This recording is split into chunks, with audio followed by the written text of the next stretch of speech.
तो चलिए इस बेहद दिलचस्प विश्लेषण में सीधे चलते हैं, जहां हम ये समझेंगे कि आखिर क्यों किसी भी कॉन्फ्लिक्ट या विवाद में जल्दी से कोई पक्ष लेने पर आपका प्रभाव खत्म हो जाता है। वहीं दूसरी तरफ अपनी आज़ादी और स्वतंत्रता बनाए रखने से एक ऐसी जबरदस्त शक्ति और कंट्रोल का आभास पैदा होता है जो किसी और चीज से नहीं मिलता। ये जानकारी एक ऐसे रोचक सिद्धांत पर रोशनी डालती है जो सुनने में थोड़ा अजीब जरूर लगता है, पर इसकी ताकत सच में असाधारण है। अब देखिए, एक बड़ा ही काउंटर इंट्यूटिव यानी आम सोच के बिल्कुल विपरीत विचार सामने आता है। सोचिए, कौन ज्यादा ताकतवर है, एक वफादार सहयोगी या एक तटस्थ आजाद देखने वाला इंसान? मानव मनोविज्ञान यानी ह्यूमन साइकोलॉजी में एक अजीब सा नियम काम करता है। चाहत या डिजायरेबिलिटी एक वायरस की तरह होती है जो दूरी होने पर और ज्यादा तेजी से बढ़ती है। सीधी सी बात है, जो इंसान आसानी से मिल जाए उसकी कदर अपने आप थोड़ी कम हो ही जाती है ना? तो सबसे पहले बात करते हैं प्रतिबद्धता की विरोधाभास यानी इस पैराडॉक्स की। इस रणनीति का सबसे अहम हिस्सा ये है कि जब कोई व्यक्ति अपने आप को आसानी से अवेलेबल नहीं करता तो उस पर गुस्सा नहीं किया जाता, बल्कि उसका और ज्यादा सम्मान किया जाता है। अपने विकल्प खुले रखने से एक इंसान दूसरों के आकर्षण का केंद्र बन जाता है। यही स्वतंत्रता का नियम है, मतलब अपने आप को कमिटमेंट्स और ऑब्लिगेशन से आज़ाद रखना, ताकि दूसरे लोग आपका फेवर पाने के लिए आपस में होड़ लगाएं। इससे होता क्या है, एक इंसान दूसरों के हाथ की कठपुतली बनने से हमेशा के लिए बच जाता है। आगे बढ़ते हैं अगले हिस्से की तरफ, आकर्षण की कला और महारानी एलिजाबेथ का शानदार तरीका। ये एक बहुत ही शानदार उदाहरण है कि कैसे क्वीन एलिजाबेथ ने समय को ही अपना सबसे बड़ा हथियार बना लिया। जरा सोचिए, 1558 में सिंहासन पर बैठते ही उन्होंने शादी के विकल्पों को सामने रखा, लेकिन किसी एक को चुना नहीं।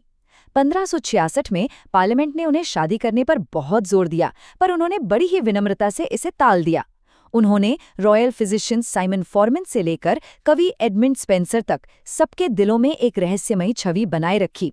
उन्होंने पूरे यूरोप की राजाओं को एक उम्मीदवार बनाकर रखा, यहाँ तक कि 1582 में जब उन्हें जिस शांति समझौते की सख्त जरूरत थी वो जब पक्का हो गया, तो उन्होंने फ्रेंच ड्यूक ऑफ एंजू के साथ चल रही शादी की बातों को भी हमेशा के लिए खत्म कर दिया। अब इस रणनीति का असल असर देखना हो तो एलिजाबेथ की तुलना उनकी चचेरी बहन मैरी, क्वीन ऑफ स्कॉट्स से करके देखते हैं। यहाँ जल्दी जुटने की असली कीमत बहुत दर्दनाक तरीके से साफ हो जाती है। देखिए, एलिजाबेथ ने गठबंधन बनाने के लिए शादी का लालच जरूर दिया, पर अपना नियंत्रण कभी किसी को नहीं सौंपा। वहीं दूसरी तरफ मैरी ने कैथोलिक लॉर्ड डार्नली से शादी कर ली, और नतीजा, उन्होंने एक ऐसी साइड चुन ली जिसने उन्हें अनंत और भयंकर संघर्षों में धकेल दिया। उनका अंजाम बेहद दुखदायक रहा। प्राचीन ग्रीस के महान नेता अल्सिबियाडेस ने इस रणनीति को तो जैसे एक कला ही बना गया था। ये प्लेबुक बहुत सिंपल है, खुद को हमेशा टकराते हुए पक्षों के बिल्कुल बीच में रखिए, फिर एक पक्ष को मदद का वादा करके आकर्षित कीजिए। इसके बाद क्या होगा, दूसरा पक्ष अपने दुश्मन से आगे निकलने के लिए खुद ब खुद आपके पीछे दौड़ा चला आएगा। अल्सिबियाडेस ने एथेंस, स्पार्टा और पर्शिया के बीच ऐसे ही खेला और ये साबित कर दिया कि दोनों के बीच में रहने वाला इंसान डील्स और पावर का एक बहुत बड़ा मैग्नेट बन जाता है। अब आते हैं तीसरे हिस्से पर, विवादों से दूर रहना और न्यूट्रलिटी की असली ताकत। रेनेसांस इटली की बात करते हैं। वहाँ की बड़ी ताकतों के बीच इज़ाबेला d'Este ने जिस तरह से बैलेंस बनाया ना, वो सच में लाजवाब है। मैंटुआ जैसा छोटा सा राज्य खतरे में था, तो इज़ाबेला ने क्या किया? उन्होंने फ्रांस के राजा लुई को लियोनार्डो दा विंची के बनाए गए एक मैकेनिकल शेर से इम्प्रेस कर दिया, जो पता है क्या करता था? ताज़े फ्रेंच लिलीज निकालता था। फिर उन्होंने सिज़ेरे बोर्जिया को बाज, कुत्ते और खास मास्क बेचकर एक सुरक्षित दूरी पर रखा, और पोप के सामने तो एक गजब का डबल गेम खेला। उनके पति ने दिखावे के लिए पोप की तरफ से युद्ध किया, जबकि उन्होंने गुप्त रूप से फ्रेंच सेवा की मदद की। उन्होंने हर हमलावर को अपनी तरफ आकर्षित जरूर किया, लेकिन पूरी तरह कमिट किसी को नहीं किया। एक बहुत मशहूर प्राचीन चीनी कहावत है, जब पक्षी और सीप आपस में लड़ते हैं तो हमेशा मछुआरे को ही फायदा होता है। ये बात इज़ाबेला के बचने के तरीके को बिल्कुल परफेक्टली डिस्क्राइब करती है। जब वेनिस, रोम और मिलान जैसी बड़ी ताकतें आपस में लड़ लड़कर थक गईं, तो उन सब से अलग रहकर मांटुआ बिना किसी युद्ध के और भी ज्यादा मजबूत हो गया। ये एक ऐसी रणनीति है जो आज की आधुनिक दुनिया में भी उतनी ही सटीक बैठती है। वैसे हमारी बहुत सी पुरानी कहानियां भी यही सेम संदेश देती हैं। याद है वो लोमड़ी और पनीर की कहानी, जहां कुत्ता और बिल्ली आपस में लड़ते हैं और बिचौलिया बनी लोमड़ी मध्यस्थता के नाम पर बड़ी चतुराई से सारा पनीर अकेले खा जाती है। या फिर चील और कौवे का युद्ध, जहां लड़ाई के बाद बचे हुए मृत पक्षियों पर लोमड़ी आराम से दावत उड़ाती है। इन सभी कहानियों से आखिर क्या सार निकलता है? यही कि एक तीसरा तटस्थ गुट जो सिर्फ दूर से देखता है या बीच बचाव करता है, वो हमेशा अंत में विनर बनकर सामने आता है। 14वीं शताब्दी में तो लुक्का के शासक कस्टूचो कस्ट्राकानी ने इस स्ट्रैटेजी को एक बिल्कुल ही नया और एक्सट्रीम रूप दे दिया था। उन्होंने पिस्टोलिया शहर के आपस में लड़ने वाले दो गुटों, ब्लैक और व्हाइट, दोनों को अलग अलग और बिल्कुल गुप्त रूप से एक समान सैन्य मदद का वादा कर दिया। अब दोनों ही सेनाएं उन्हें अपना पक्का सहयोगी समझ रही थी। फिर क्या था, जब उनकी सेना एक ही वक्त पे दोनों दरवाजों से दाखिल हुई तो उन्होंने दोनों गुटों के नेताओं को मार गिराया और पूरे शहर पर अकेले कब्जा कर लिया। अब इसके चौथे हिस्से को समझते हैं, भावनाओं पर नियंत्रण और आंतरिक स्वतंत्रता बनाए रखना। देखिए, इस रणनीति का असली उस्ताद वो नहीं है जो इजीली भावनाओं में बहकर युद्ध में कूद पड़े, बल्कि वो एक बहुत ही शांत ऑब्जर्वर होता है जो सबकी बातें पूरी सहानुभूति के साथ सुनता तो है, लेकिन अंदर से एकदम अलूफ या डिटैच्ड रहता है। इसमें किसी भी तोहफे को बिना किसी दबाव या ऑब्लिगेशन के स्वीकार करना जरूरी है। इंसान की फितरत होती है किसी न किसी भावनात्मक लहर में खींचे चले जाना, पर उससे बचना ही सबसे बड़ा काम है। पिकासो जैसे महान कलाकार ने किसी भी एक्सक्लूसिव डील को मानने से इनकार कर दिया था, जिससे उनकी वैल्यू और बढ़ गई।